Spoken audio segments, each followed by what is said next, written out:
بسیار میخواستم بر سوال من جواب دهی. شخصی که گفتی مردم نرماده، یعنی هم جنسی مردانه و هم زنانه دارد، از دنیا گذرد، کیو را غسل می‌دارد؟ مرد غسل می‌دارد یا زن؟ التماس جواب سوال من انتظارم. این شخص در اصطلاح شریعت خنثا نامیده میشود، شخصی که هم عضوهای مردانه دارد و هم عضوهای زنانه. اصلا الله تعالی انسانها را دو خیل آفریده است، مرد و زن، سیوم جنس نیست. بنابراین هر یک شخصی که در نظر ما خنثا میتواند، او یا مرد است یا زن. بنابراین دکترها، طبیبها را مشخص میکنند.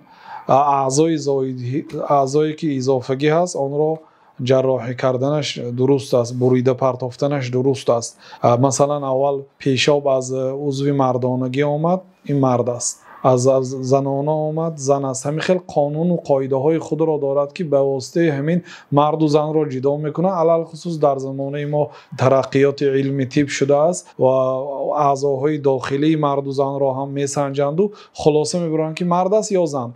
بعد اجازت است که اعضاهای اضافگی را برند. فقط در کتاب ها خنثای مشکل هست. خنثای مشکل شخصی که نه مرد بودنش را معین کرده میتوانند نه زن بودنش را. در این صورت اگر وفات کند برای او تیمم کنانیده می شود، او را کسی نمی شود، نه مرد می شود نه زن. تیمم کنانیده می شود و همین گونه دفن کرده می شود و این چنین شوهر هم نمی کند، خانه‌دار هم نمی شود تا مادامی که اشکال او از بین رود، یعنی تحقیق کرده شود که این مرد است یا زن. اگر مرد باشد بعد زن به زنی میگیره، اگر زن باشد به شوهر داده میشه. الله اعلم.